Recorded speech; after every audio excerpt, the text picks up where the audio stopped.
दोस्तों नमस्कार। मुझे लगता है केजरीवाल साहब को दुश्मनों की जरूरत नहीं है। अपने आप को बर्बाद करने के लिए वो खुद बहुत है। जिस तरह से आज घटनाएं हुई हैं, मुझे लगता है कि केजरीवाल साहब ने ये फैसला कर लिया है कि जितने भी बचे खुचे मेरे दोस्त हैं या मेरे वेल विशर्स हैं, मैं उनको आज ये मैसेज देना चाहता हूं कि आप कुछ भी कर लो, आप मेरा भला नहीं कर सकते, आप मुझे नहीं सुधार सकते। ये स्थिति आज हमारे सामने है।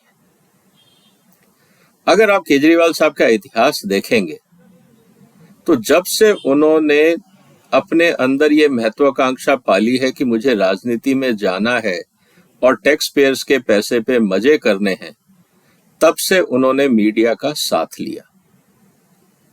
मैं आपको कुछ मेरे जो वार्तालाप हैं 2011 के आसपास, 10, 11, 12 के आसपास के, क्योंकि बहुत सारे पत्रकार मेरे पास आते हैं, अलग अलग चैनल्स के आते हैं इंटरव्यू करने, और जो केजरीवाल साहब को उनके इंसेप्शन से जानते हैं, जब उन्होंने अपनी महत्वाकांक्षा के बीज बोए थे।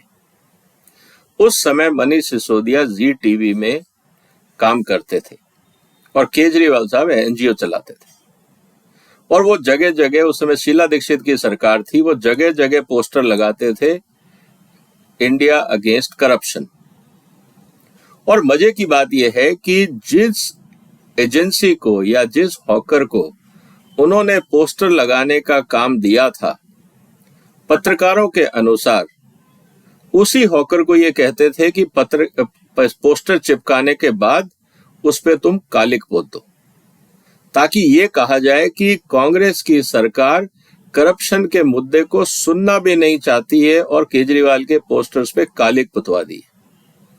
और ये खबर केजरीवाल मनीष सिसोदिया को फोन से बताता था कि फलानी फलानी जगह पे पोस्टर्स पे कालिक पुत गई है, आप अब रिपोर्टर्स को भेज के न्यूज कवरेज कीजिए। और मनीष सिसोदिया अपनी पोजीशन का जी टीवी में बैठ के मिसयूज करके केजरीवाल साहब और इंडिया अगेंस्ट करप्शन को एक हवा देने की कोशिश करी, उस एनजीओ को जिसको कोई जानता नहीं था, ये कह के कि एक एजेंसी, एक एनजीओ, एक एक्टिविस्ट इस देश से करप्शन हटाना चाहता है, लेकिन आजकल की सरकार अपने एजेंटों को भेज के पोस्टर पे कालक पुतवा रही है।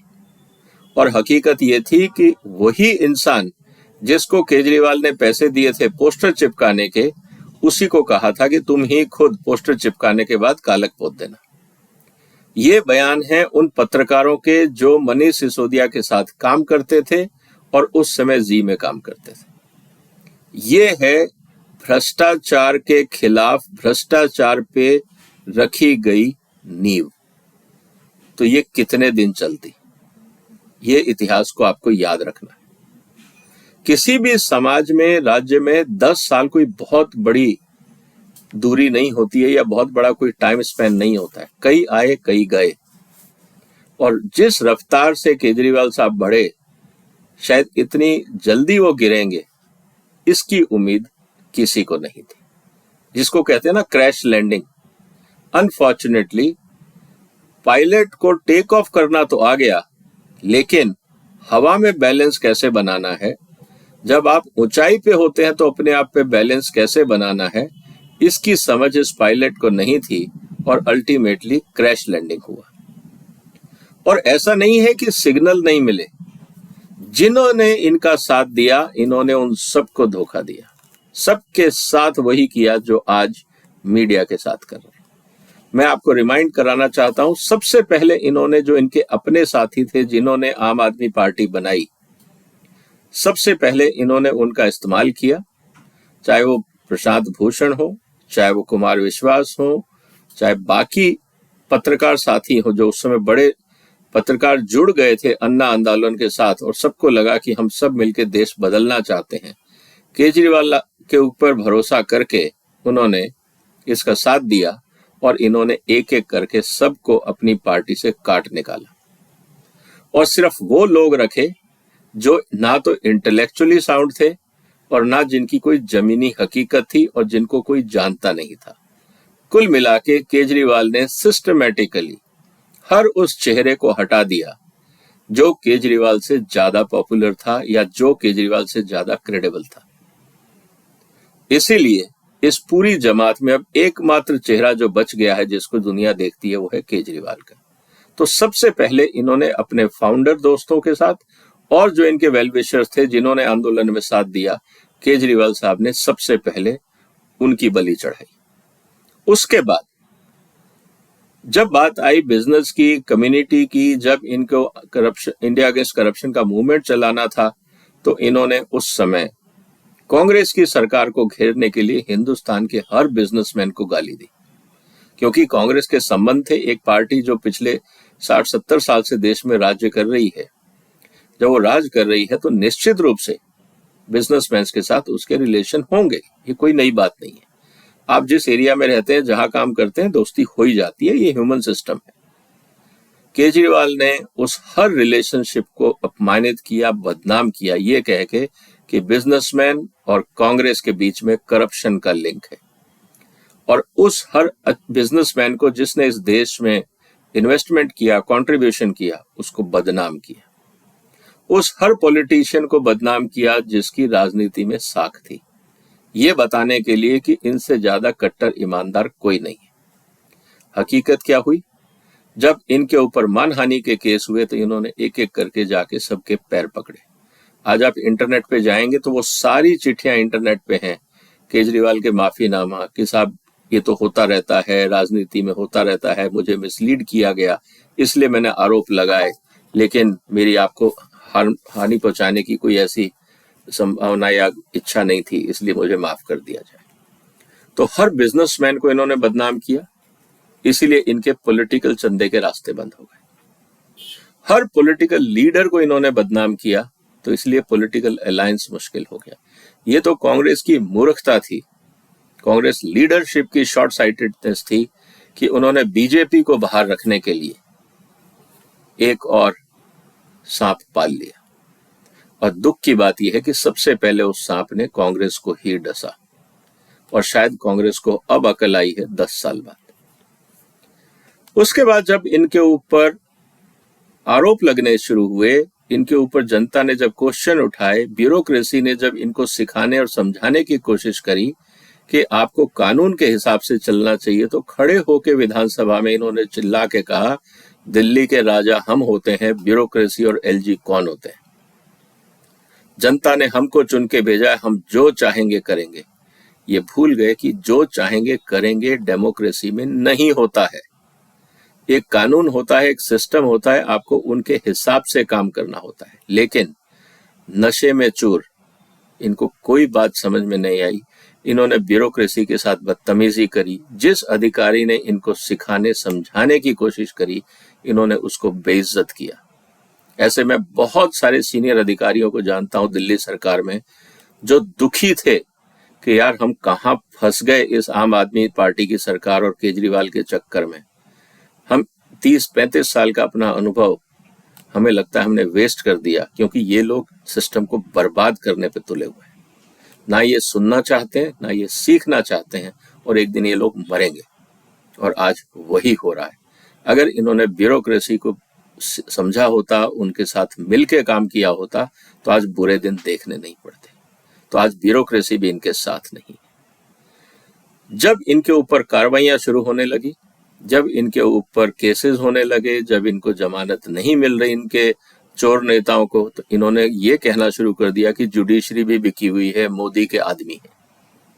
इन्होंने जुडिशरी की क्रेडिबिलिटी पे क्वेश्चन उठाने शुरू कर दिए। हालत ये हो गई कि आज इनके पास कोई नहीं बचा। लेकिन टैक्स पेयर के पैसे से इन्होंने मीडिया को पैसा खिला खिला के, एडवर्टाइजमेंट दे दे के, और उस समय जो मीडिया के अंदर लोग थे उनको भी अपने खर्चे चलाने थे, कोविड का टाइम था, उन्होंने भी मुंह बंद करके केजरीवाल के खिलाफ एक शब्द नहीं बोला। लेकिन कभी ना कभी तो जमीर जागता है। मीडिया के जो कर्ता धर्ता है उनको लगा होगा कि शायद हमारी क्रेडिबिलिटी खत्म हो रही है, हमें अब कुछ अपने काम करने के तरीके को बदलना होगा। और जब केजरीवाल के खिलाफ जब मीडिया ने सवाल करने शुरू किए, चाहे वो शीश महल हो, चाहे वो शराब नीति घोटाला हो या एक एक करके, जैसे जैसे इनके कबर्ड्स में से स्केलेटन निकलते गए, मीडिया की हेडलाइंस बदलती गई। इन्होंने जो आज तक एडवर्टाइजमेंट दिया था वो पेट्रोल खत्म हो चुका। अब उससे आप आने वाले दिनों में मीडिया को नहीं खरीद पाएंगे। तो अब इन्होंने मीडिया को ही गाली देना शुरू कर दिया, और आज तो हकीकत ये हो गई, मतलब हालत यहां तक पहुंच गई कि मीडिया कर्मी को उठा के झूठे केस में जेल भिजवा दिया।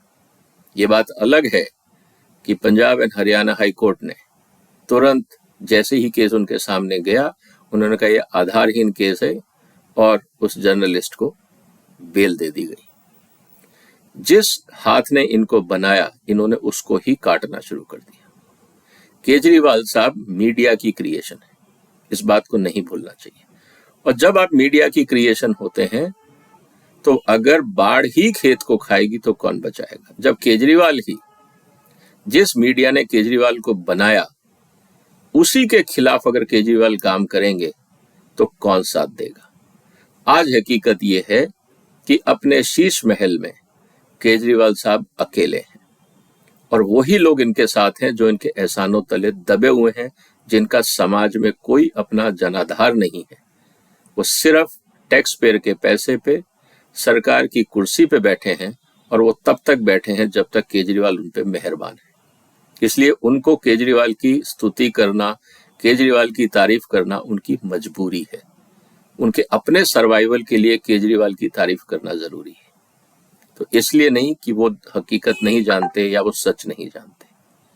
तो दोस्तों, केजरीवाल ने सबसे पहले अपने दोस्तों को फेंका, अपने कलीग्स को निकाला, बिजनेस कम्युनिटी को अपने रास्ते से जानबूझ के धक्का दिया, बाकी ऑपोजिशन पॉलिटिकल पार्टीज के लीडर्स को इन्होंने गालियां दी, उनको चोर बताया, बाद में जाके हाथ मिलाने की कोशिश करी, लेकिन कोई मूर्ख नहीं है राजनीति में।